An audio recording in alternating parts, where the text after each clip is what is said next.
All right, what's up, folks? Welcome back to the Occupy Fantasy YouTube channel. I am Brian Jester, co-founder here at Occupy Fantasy, and we're here today for some DraftKings MMA DFS UFC Vegas 31 card best bets, picks, tips, lineup advice, FanDuel, DraftKings, you name it. We're here to break it down for you. I'm joined by Jake the Snake, owner of MMADFS.com. Jake, what's happening, dude? What's up, man? Not a whole lot. We got a pretty good slate tonight. If you were with us last week, a pretty chalky slate, and it was pretty upsetting for most. Tonight, I think it's going to be a lot different. Only 11 fights, just absolute pure chaos. Jake, I see you got the chaos shirt. I think you're ready for it tonight. Yeah, man, we need it today, dude. We got so many underdogs that can put up huge scores. I mean, love this slate for high risk. Great slate. Yeah, dude, absolutely. So we'll be here till about 2:30 p.m. Eastern. If you have questions, throw them in the chat.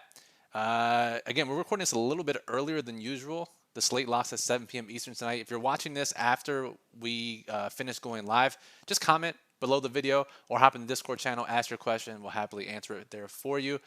So we got John in the chat. So what's up, boys? Feels like this card will be about getting your choice of the big favorites right, not liking a lot of the dogs this week. Well, John, you're in store for a treat then, because we're going to talk about every single dog on the slate. Jake and I like a lot of them tonight. Our plan for the show is we're going to break down this main event between Makhachev and Moises. We're going to talk about, I think there's one newcomer that we'll be discussing, and fights that we want to target. There are a lot of them this week. And then some low-owned plays. I don't know if really there are any specific low-owned plays, because a lot of them are involved in the fights that we want to target. But we'll run the gamut on that, and then we'll break down some of our best bets for the card as well. Again, if you have questions, throw them in the chat, and we'll stop what we're talking about to answer them here for you. So, Jake, let's start with this main event, Makhachev and Moises. I mean, just exciting to see Makhachev fight. It seems like a lot of people aren't willing to fight this guy, so nice that he gets a main event finally. And talk to me about the DFS ramifications of this fight. He's a massive favorite. What that means for low-risk contests, high-risk contests, and the differences between FanDuel and DraftKings. Yeah, man. So a couple things on Makhachev. So he holds the record for the lowest average number of significant strikes absorbed in UFC history. It's at 0.77 per minute. No one has ever landed more than 13 on him. So this guy's impossible to hit. 13, you said, also, right? You said 13? 13 in his career. I mean, just completely ridiculous. That's in 9 UFC fights. No one has landed more than 13 strikes on him. Significant strikes. So completely ridiculous. He's only been taken down once ever. He doesn't land a ton of strikes himself in terms of significant. You know, he's a complete Dagestani grappler wrestler. So he only lands 2.0 himself.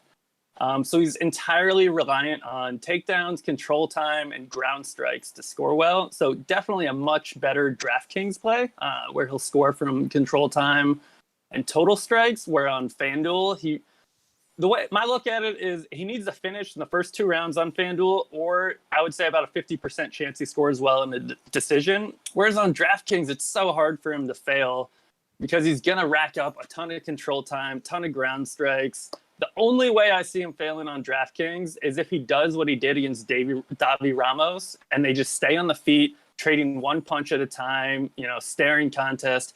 I don't see that happening. I think he's going to be willing to go to the ground with Moises, despite the fact that Moises is super dangerous off his back, BJJ black belt.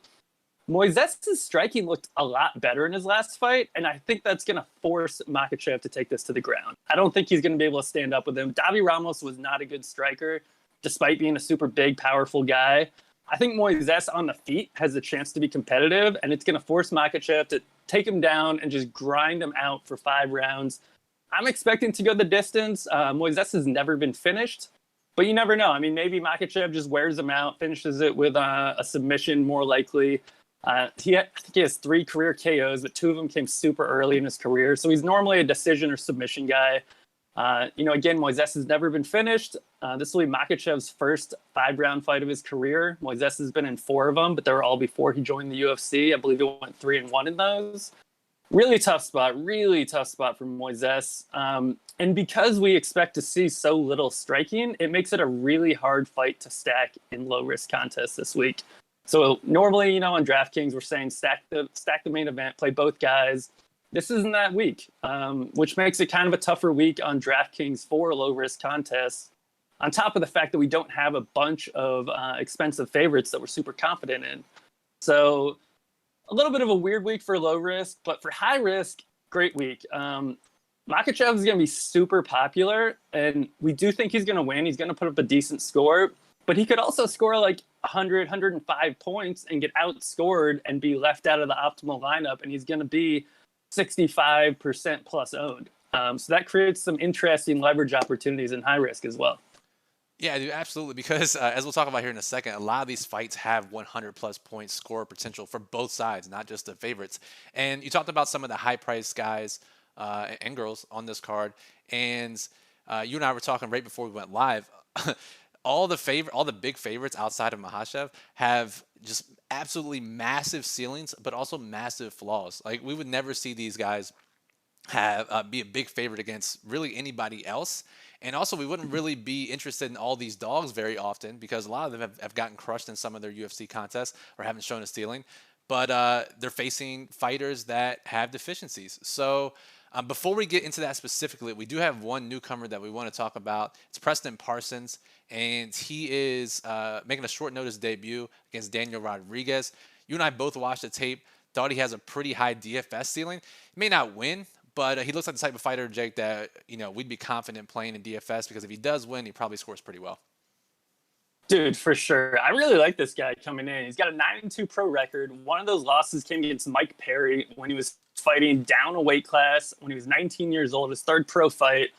He's got another fight against the UFC fighter as well, Bahamotis, who just joined the UFC, and he won that with a first round submission.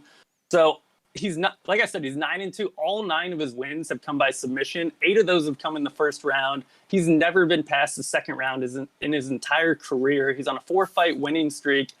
And if you watch his earlier career, he looked like a one-dimensional grappler. But in his last fight, I mean, I swear, he put up like 100 significant strikes in the first round.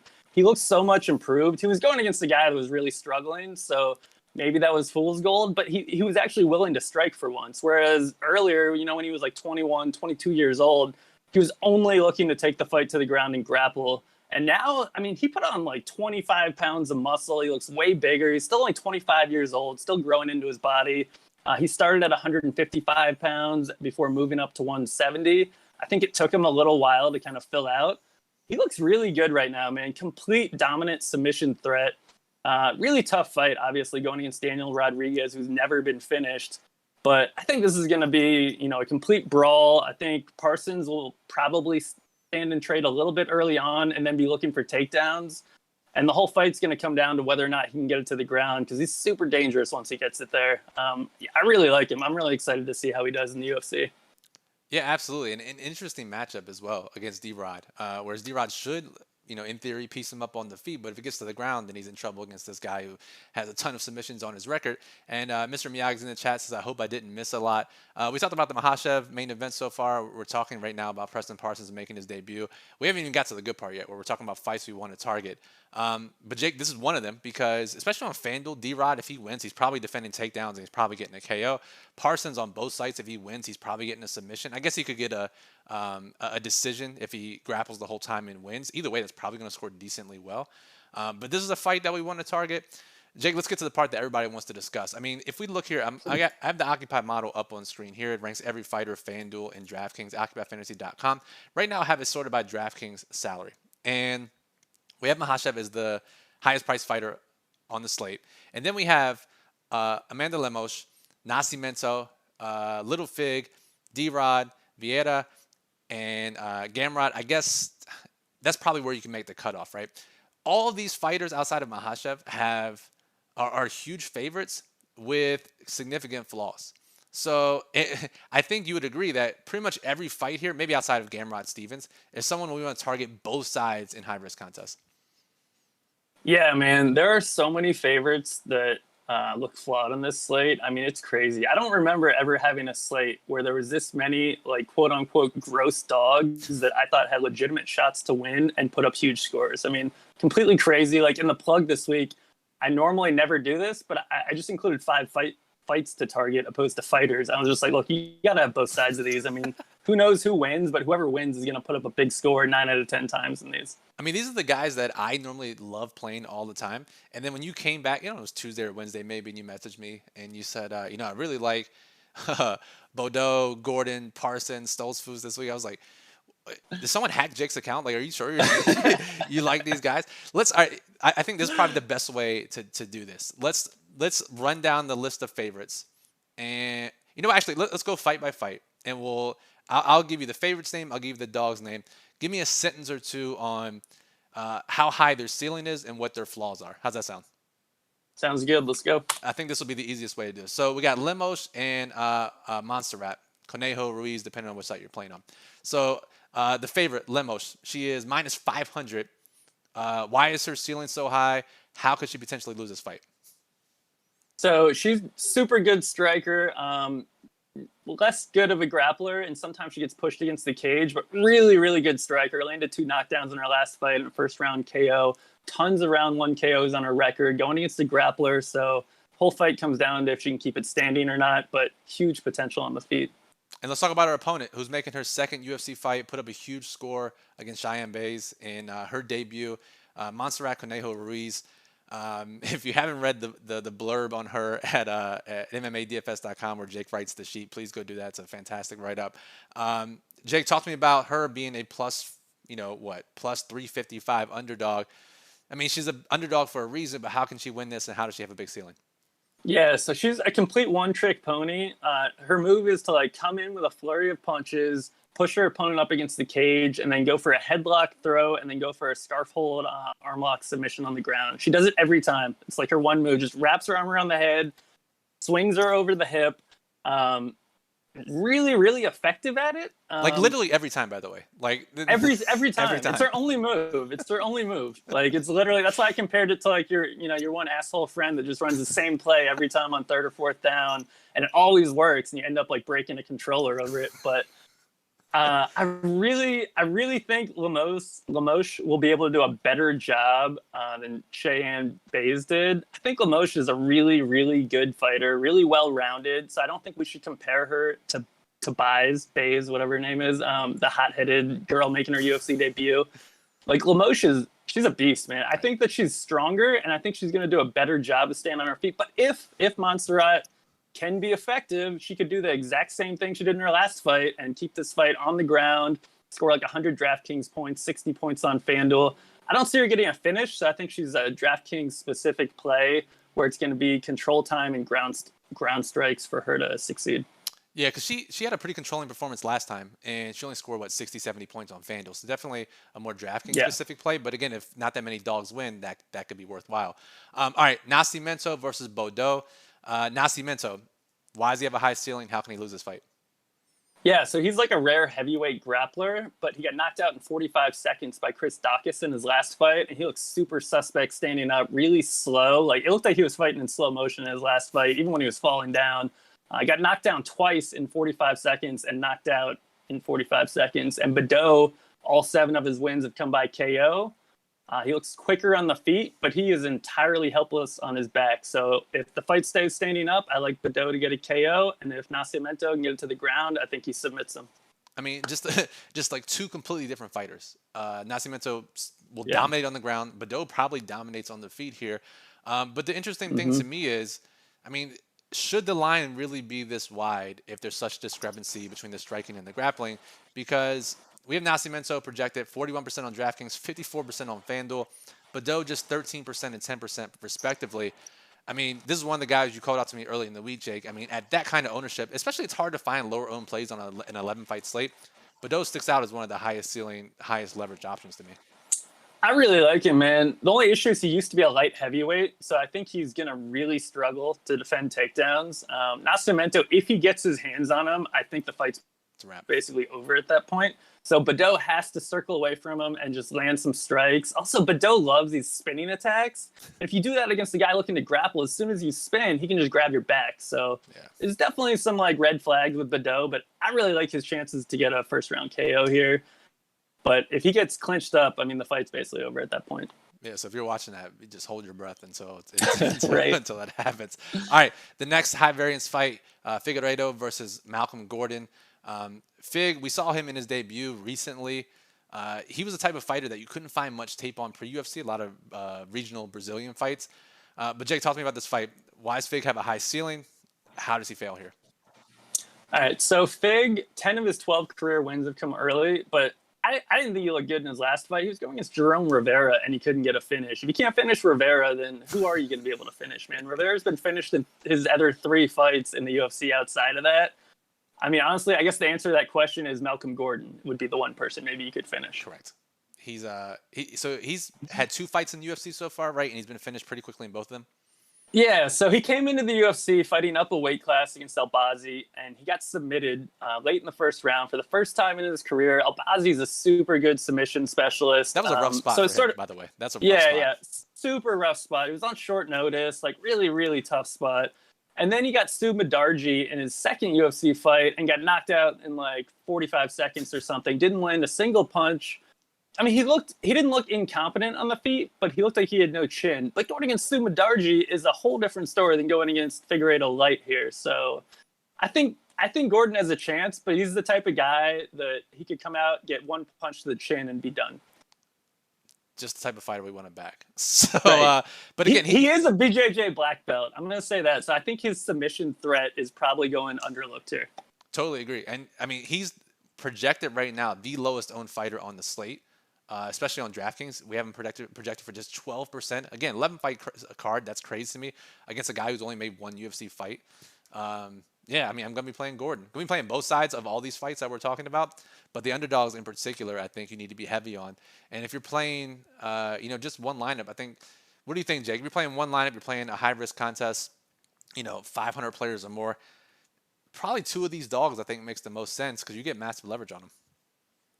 For sure, man. I think it's going to be hard for them all to win, but I would be shocked if all these favorites won. So I think you got to get the right combination. If you only have one lineup, obviously that's tougher. But yeah, I mean, I think don't put them all in. Pick the 2, maybe 3 max that you like of the 5 we're going to go over. And then, yeah, I mean, roll with them. Yeah, and that kind of leads us up to salary discussion, which we'll talk about here in a second. Again, if you guys have questions, throw them in the chat. If you're watching this replay after we went live, comment on the video with a question, or probably better, just hop in our Discord channel. We'll answer any questions you have there. We already talked about D-Rod and Parsons. Let's talk about this last high variance fight. Rodolfa Vieta against Dustin Stoltzfus. Vieta just kind of similar. If he gets you in a hold, like you're probably fucked, and he's going to submit you. But as we saw in his last fight, Jake, just a non-existent gas tank. So talk to me about this fight, upside, how each side fails. Yeah, man. God, that last fight was so crazy against Anthony Fluffy Hernandez, who basically, he did get taken down immediately, somehow didn't get submitted, hung on, and Viera completely gassed out 4 minutes into the first round. And at that point, Fluffy just dominated him. So Viera is huge. He used to fight at 205, sometimes 220 in grappling matches. He's fighting at 185 pounds. So he has this crazy weight cut, probably removing organs, who knows.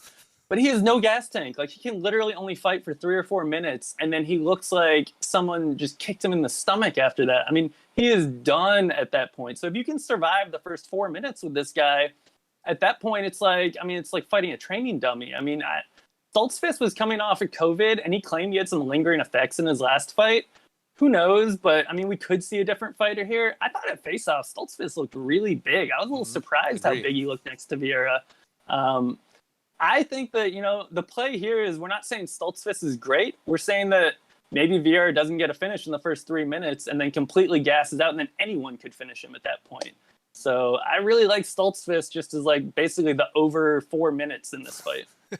Yeah, no, exactly. Totally agree. I mean, you see the common theme here, right? We talk about how the favorite can literally finish the opponent in 1 minute or less if they wanted to. Right. But if something happens, the fight's not going to go their way, which is not something you want to see out of 5 different fighters at minus 250 or higher, right? So really, really, really crazy. How about this, Jake? Let's rank the favorites and let's rank the underdogs for high-risk contests. I mean, this slate is generally a high-risk slate just overall. So of Lemos, Nascimento, Figueiredo, Rodriguez, Vieira, rank those fighters as far as maybe if you have one lineup, you'd be more likely to put them in, or if you're playing multiple lineups, you'd have the most exposure to those 5. Rank them for me. So easily, Lemos is my favorite there. Okay. Easily. And I would say that Figueiredo is my least favorite. Okay. The other 3 are probably a little bit close, but I'll go Nascimento just because if he does get in the clinch, the fight's basically over. Whereas Vieira, he could get in the clinch, not get a submission, still tire out. And then I do like D-Rod. I think he's got a good chance. So I guess I should put him ahead of Nascimento and Vieira. So it's going to be Limoges, D-Rod, Nascimento, Vieira, Figueiredo.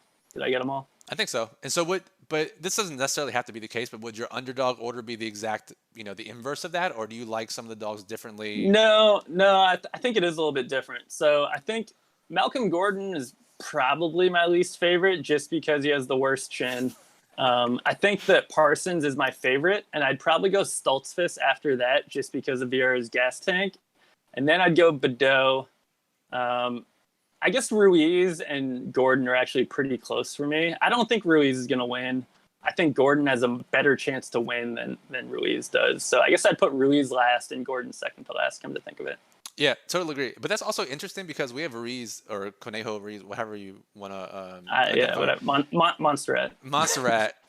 She has the highest ownership of that group, right? We have Stoltzfus 19%, Parsons 18%, Badeau 13%, Gordon 12%, and then Ruiz at 22% at the highest. And I think we both agree that she's a one-trick pony and has only one way to win this fight, and she has the highest ownership of the group. So again, just more leverage on those other underdogs. So definitely. So, all right, let's see here. It is 2:22. We're here for 8 more minutes. Jake, one more thing I want to talk about before we get to our best bet section. Actually, 2 more things. We haven't talked about salary yet, but we'll get to that here in 1 more second. I do want to talk about Billy Corontillo. Again, sorted by DraftKings ownership here. One of the best ways to identify mispriced plays in individual DFS sports, tennis, MMA, golf, is just sorting by salary and seeing where the money line sticks out. And Corontillo's had a 40-50 cent move depending on which book you're looking at this week. And as a result, he has a better money line than the fighters priced above him and below him. So he sticks out. He's going to be the highest owned underdog for sure on both sites. But Jake, talk to me about that fight just really quickly. How do we handle 11-fight card, a guy who's I think we both like, but is going to be a little bit over-owned because of that money line move? Yeah, it's a little bit of a tricky spot. I always like Billy. I think he's perfect for DFS because he's high volume. He mixes in takedowns. He gets lots of finishes. Like, he averages over 7 significant strikes landed per minute, second highest on the slate, only after D-Rod. He also gets hit a decent amount, over 4 significant strikes absorbed. He's 5th highest most on the slate. And Benitez is a brawler, so I think the two of them are going to go in there and duke it out. Corontillo is coming off his first loss, I think, in his last 9 fights, but it was in a decision, so I don't think he's going to come in overly cautious. And Gabriel Benitez, his last 2 wins have both come in the first round. He's always looking to put on a good show. He's coming off that Justin James, knee to the body finish up at 155 pounds. He's now dropping down to 145 pounds, where he tried to drop down to in May against Pierce. And he was 5 pounds overweight, and the fight got canceled. He hit weight this time, but I honestly think he looks better at 155, which is just one more reason to like Billy here. It is a tricky spot in ownership, though, because he's going to be really highly owned. We have seen that big line move. I think the line actually came back about 5 cents. It was all the way down, at least at MGM, to plus 135. It's back up to 140 now. Benitez, he's a tough guy to finish, so I could see this go into a decision, and I think Billy would win in a decision just because he mixes in takedowns and he's a higher volume striker. And if it goes to a decision and he scores 80 or 85 points, it's going to be sort of interesting because I think he's going to be right around the threshold for whether or not he's useful at that price as a value option. It's not going to be a big score, but if the other dogs fail, then at 7,700 on DraftKings, it could still be useful. So I don't know. I mean, that's maybe the most likely outcome is Corontillo wins a decision, scores 85 points, but he definitely has a 130-point ceiling here if he can get a finish. Even with a late round finish, he puts up enough volume and takedowns. He can put up a massive score with a finish at any point. So I don't. What's your take in terms of the ownership? I mean, I'm kind of curious what you're doing with him. It's tough, man. It's tough. I have more of the other underdogs just because they're lower owned, and I think they have comparable ceilings, right? Everybody here is facing questionable competition. It literally wouldn't surprise me if anyone that we've talked about so far scores 100 DraftKings points. It just wouldn't. Right. So I'm going to pay. I'm not going to pay the ownership of Corontillo. I'm still going to play him, obviously, because he's a good play. But I think I'm going to have more of the other underdogs. And if I'm choosing in a high-risk contest, again, we're playing for end-of-range outcomes here. I'm going to play some of the lower-owned underdogs instead as a result. And speaking of high-risk contests, the last, God, I don't know, 8 weeks or something. We've had 13, 14, 15 fight cards. It's been a while since we had a smaller card, 11 fights. Jake, this normally means in GPPs, especially on DraftKings, FanDuel not necessarily, you can just play lower owned MVPs. DraftKings, bigger contests, you can leave salary on the table. We've seen it often, 30, 40% of the time, of a card of this size, the winning lineup leaves more than $1,000 left over. What do you think about salary this week? What are you planning to do with it? So I think, you can be super flexible on salary because there's so many of these low-owned, low-price underdogs that we like. So I'm kind of leaving a wider range. I mean, I'm trying not to spend more or not to leave less than 300 for sure. I mean, that's like the death range. If you only leave 100 or 200 on the table, you're going to be splitting it with everyone. So for sure, like that's the max I would spend. But I think you can easily leave 1,600, maybe even like 2,800 on the table.